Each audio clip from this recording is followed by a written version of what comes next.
आप सभी को सुंदर शरद पूर्णिमा की बहुत बहुत बधाई हो। बाबा विश्वनाथ की कृपा आप पर सदा बनी रहे। आ गया शरद पूर्णिमा की रात्रि। बड़े से बड़ी बीमारियां, बड़े से बड़े रोग, बड़े से बड़े बड़े कष्ट इस शरद पूर्णिमा की रात्रि को छूट जाते हैं। दमे की बीमारी, श्वास की बीमारी, अनिद्रा की बीमारी, रात्रि को जगना, ये सारी बीमारियां शरद पूर्णिमा की रात्रि को अगर व्यक्ति अपने जीवन को सुखमय बनाए, अपने जीवन को आनंदमय बनाए तो सब छूट सकते हैं। शरद पूर्णिमा की रात्रि को पीपल के पत्ते 5 लेकर उसके ऊपर खीर डालकर रात्रि को खा लेने से महाराज दमे की बीमारी, श्वास की बीमारी रुक जाती है। वो बीमारी बढ़ती नहीं है, उससे कष्ट नहीं होता। जिन बच्चों के नेत्र कमजोर होते हैं, रोशनी कमजोर होती है, शरद पूर्णिमा के दिन रात्रि को 12 बजे भगवान चंद्रदेव का दर्शन कराइए। 5 से 7 मिनट तक नयन मिलाएं चंद्रदेव के साथ और बाद में एक पीपल के पत्ते पर खीर जो चंद्र के नीचे रखी हुई है उसी खीर को चटा दीजिए। फिर चंद्र का दर्शन कराओ, फिर खीर को चटा दीजिए। महाराज नयन की ज्योति बढ़ती है। नींद नहीं आती तो निंद्रा देवी प्रवेश करती है, निंद्रा अच्छी आती है, आनंदित होता है। महाराज जिस व्यक्ति के शरीर में गांठ पड़ जाती हो, शरीर काला पड़ जाता हो, चट्टे पड़ जाते हो या दांत खाज खुजली हो जाता हो, उसके लिए भी शरद पूर्णिमा की रात्रि को 12 बजे महाराज भगवान चंद्रदेव के लिए 21 दिए जलाए जाते हैं। उस 21 दिए की कालोच एक थाली में इकट्ठी करी जाती है।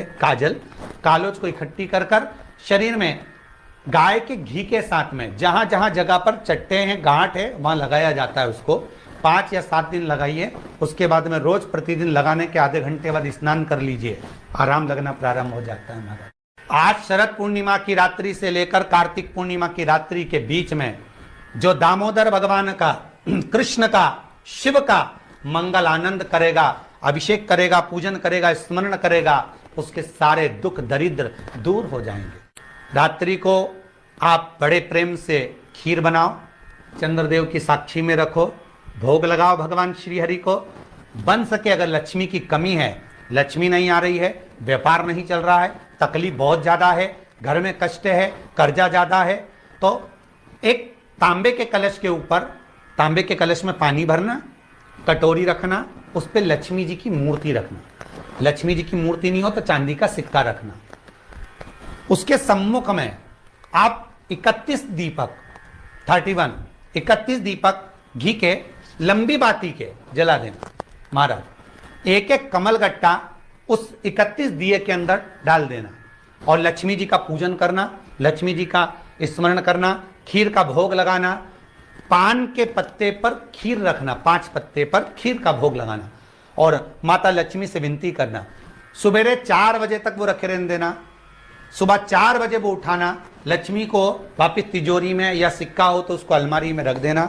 जो खीर बनी है वो प्रसाद के रूप में सुबह 8 बजे, 10 बजे, 9 बजे जब खाना हो प्रेम से खाना। माता जो दिए लगाए हैं वो ठंडे हो गए होंगे, उनको रखे रहने देना, बाद में काम आते रहेंगे, या दिए विसर्जन करना हो तो आपकी मर्जी है। पर वो मट्टी के दिए लगेंगे, आटे के दिए नहीं लगेंगे, मट्टी के दीप लगाना है आपको। 31 घी के दिए लगाना है। लक्ष्मी जी का पूजन करो, कंकु, चावल, हल्दी, मोली से, सब तरह से। शरद पूर्णिमा की रात्रि को सुख मिलेगा, आनंद मिलेगा, लक्ष्मी की वृद्धि होगी, कार्य सिद्धि होगी। दूसरा क्रम, अगर कार्तिक पूर्णिमा हो, शरद पूर्णिमा हो, ये दोनों पूर्णिमा पर शरद पूर्णिमा के दिन आप शाम को प्रदोष काल के समय 4:30 बजे से 6 बजे के बीच में 1 लोटा पानी, उसमें 5 बेलपत्र रखकर, एक कमलगट्टा डालकर भगवान चंद्रेश्वर महादेव के नाम से भगवान शंकर को चढ़ा दीजिए। आपकी जो कामना हो वो कामना कर कर चढ़ाएं। विनती करें चंद्रेश्वर महादेव को और निवेदन करें कि हमारा ये कार्य सफल हो। केवल शरद पूर्णिमा के दिन चढ़ाइए, कार्तिक पूर्णिमा तक क्या फल मिलता है हमको जरूर बताइए। भी शरद पूर्णिमा की रात्रि को और कार्तिक पूर्णिमा की रात्रि को गर्भवती नारी अपनी नाभि पर यदि चंद्र की दृष्टि पड़वा लेती है तो बच्चा विकलांग पैदा नहीं होता है। गर्भ से जो बालक होगा श्रेष्ठ होगा, विद्वान होगा, चतुर होगा, पढ़ने में होशियार होगा, क्योंकि ये चंद्र की किरणें जब समुद्र में उछाल ला सकती हैं तो आपके जीवन में भी तरक्की ला सकती है, उछाल ला सकती है। शरद पूर्णिमा से कार्तिक पूर्णिमा के बीच में प्रयास करना, दुकान नहीं चल रही हो, व्यापार नहीं हो रहा हो, तकलीफें बहुत ज्यादा हो, घर में क्लेश जाता हो, अशांति ज्यादा हो, पैसे नहीं आ रहे हो, 1 रुपया कमा रहे 1.25 रुपये खर्च हो रहा है, बहुत टेंशन है, तो शरद पूर्णिमा से कार्तिक पूर्णिमा तक एक हल्दी और कुंकू ये थोड़ा सा मंदिर में लेकर जाइए। हल्दी और कुंकू जरा जरा सा ले जाओ, अशोक सुंदरी वाली जगह पर पहले शंकर जी पे जल चढ़ा दो, अशोक सुंदरी वाली जगह पे जल चढ़ा दो, और वह हल्दी और कुंकू की एक एक बिंदी अशोक सुंदरी वाली जगह पर अपनी कामना कर कर लगा कर आओ। उसी में से वो हाथ जो तुम्हारा गीला है कंकु हल्दी का, वही हाथ लाओ, घर में प्रवेश करते समय अपनी देहली पर थोड़ा सा लगा दीजिए।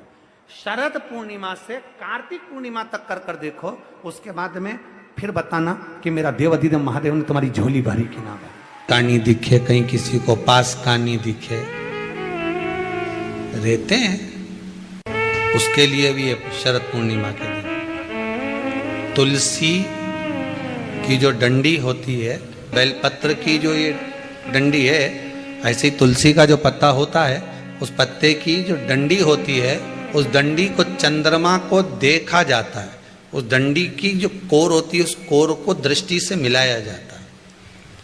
शरद पूर्णिमा की रात्रि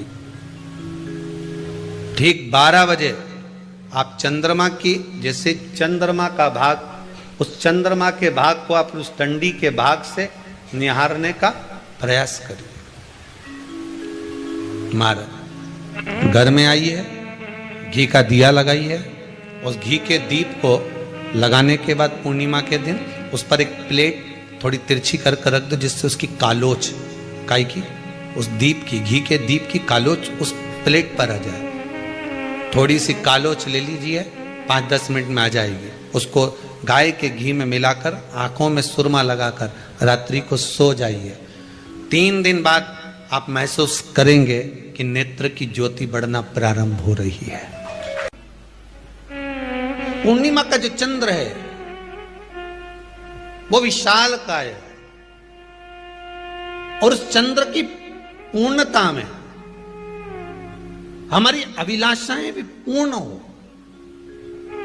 अब पूर्णिमा के व्रत में आपने कई बार किताब पढ़ी होगी पूर्णिमा की, या आपने व्रत किया होगा, या पूर्णिमा का व्रत आप धारण करे होगे, तो उसमें पूजन कौन से भगवान की होती है? पूर्णिमा के व्रत में केले के खंभ लगाकर पूर्णिमा का जो अध्यापन होता है, पूर्णिमा की जो पूजन होती है, उस पूजन में शंकर और पार्वती की पूजन की जाती है। शंकर और पार्वती का पूजन क्यों करा जाता है पूर्णिमा के व्रत में? क्योंकि शिव और माता पार्वती ही केवल एक ऐसे हैं जिन्होंने अपूर्ण लक्ष्मी को भी पूर्ण बना दिया था। किसको पूर्ण बनाया है? लक्ष्मी। शरद पूर्णिमा के दिन अगर आप शंकर भगवान को 1 लोटा पानी अगर शिव को समर्पित कर रहे हो, श्वेत पुष्प को रखकर शंकर जी के ऊपर सफेद फूल को चढ़ाकर अगर 1 लोटा जल भी, एक पात्र जल भी शंकर को समर्पित कर रहे हो, तो ये लक्ष्मी के लिए ही तो कर रहे हो। और कौन सी लक्ष्मी? पूर्ण लक्ष्मी। पूर्ण लक्ष्मी। आपको पहले भी कथा में कहा, एक बार भगवान विष्णु के सामने लक्ष्मी मैया ने बहुत तेज स्वर में कह दिया था, नारायण, दुनिया के लोग आपका नाम जपते हैं, दुनिया के लोग नारायण नारायण कहते हैं, दुनिया के लोग आपका भजन करते हैं, पर सत्य मायने में कहूं ना तो मेरे बिना दुनिया के लोगों की नहीं चल सकती, मेरे बिना दुनिया नहीं चल सकती, संसार मेरे बिना नहीं चल सकता। भगवान विष्णु ने कहा, ये तो गलत है लक्ष्मी आपका कहना। एक दिन लक्ष्मी को अहंकार आ गया, अहंकार के संबोधन जब माता लक्ष्मी कहने लगी तो भगवान, उसी समय पर भगवान विष्णु को क्रोध आ गया और भगवान विष्णु ने कह दिया, लक्ष्मी तू इतनी बड़ी बड़ी बात कहती है कि तेरे बिना नहीं रह सकती संसार। मैं तुझे कहता हूं लक्ष्मी, तू अपूर्ण है, तू अपूर्ण है, तू पूर्ण कब हो गई? अब देखें माता पार्वती क्या कर सकती है, इसको पूर्ण बनाने के लिए करेगी क्या? क्या हुआ? माता सरस्वती जी बोली, लक्ष्मी को अपूर्ण कह दिया। अपूर्ण कह दिया? हाँ, तो क्या सोचना उसके लिए, इसको मैं अभी पूर्ण बना देती हूं। माता जगतजननी पार्वती ने गोदी में विराजमान गणेश जी को उठाया और उठाकर लक्ष्मी जी की गोद में दे दिया। ले लक्ष्मी, आज से तू पूर्ण हो गई। लक्ष्मी, आज से तू पूर्ण है। गोदी में जब तक संतान नहीं है तो नारी को लोग अपूर्ण समझते हैं, पर माता पार्वती जी ने संपूर्ण ब्रह्मांड में एक सिद्धता प्रदान कर दी कि अपने गोदी के लाल को, अपने गोदी के पुत्र को माता ने लक्ष्मी की गोद में देकर लक्ष्मी को पूर्ण बना दिया। वो दिन कौन सा था? यही शरद पूर्णिमा का दिन था। श्री शिवाय नमस्तुभ्यम, हर हर महादेव। शरद पूर्णिमा आ रही है। शरद पूर्णिमा के दिन यह उपाय आप ज़रूर करिए। पूज्य गुरु जी पंडित प्रदीप मिश्रा जी बताया गया यह सरल उपाय अगर आपके भी घर में कोई तकलीफ से गुजर रहा है तो शरद पूर्णिमा के दिन यह उपाय आप ज़रूर करिए। और आशा करती हूँ यह वीडियो आपको पसंद आई होगी। वीडियो पसंद आई होगी तो वीडियो को लाइक करिए।